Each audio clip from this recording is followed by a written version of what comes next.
ગોંડલના મોવિયા ગામમાં જરાસસિંહ જાડેજાનું મોટું નિવેદન સામે આવ્યું છે.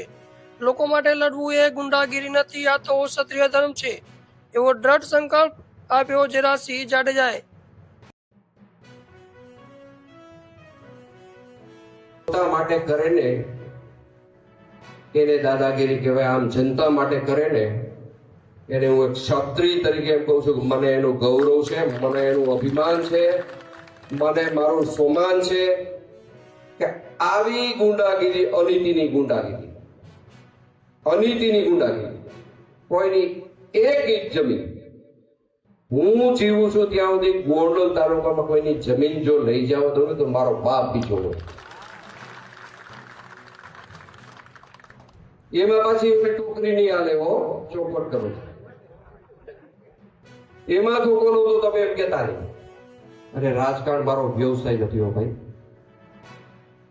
આ મારો વ્યવસાય નથી કે આની ઉપર મારું ઘર હાલે છે એવું નથી. આ મોવિયા બાવાજી બાપુની સાક્ષી કહું છું, આના કારણે મારું ઘર નથી હાલતું.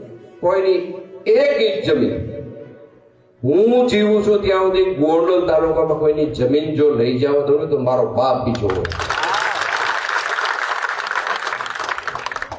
એમાં પાછી ટોકરી નહીં આલે, ચોખવટ કરું છું. વિરોધીઓના આરોપો પર આપ્યો આકરો પલટવાર અને કહ્યું કે સ્વાભિમાનની લડાઈને ગુંડાગીરી ગણાવી ખોટી વાત છે. વધુમાં સ્પષ્ટતા કરતા જણાવ્યું કે મેં કે મારા પુત્રએ ક્યારે પણ કોઈની જમીન દબાવી નથી. ભ્રષ્ટાચારના આક્ષેપોને પણ તેમણે પૂરેપૂરા નકારી કાઢ્યા અને વિરોધીઓના આરોપોને પાયા વિહોણા ગણાવ્યા. રાજકીય માહોલ ગરમાયો. હવે આ મુદ્દે આગળ શું વળાંક આવશે તે જોવું રહેશે. તમે જોઈ રહ્યા છો DM90 ન્યૂઝ ડિજિટલ ગુજરાત.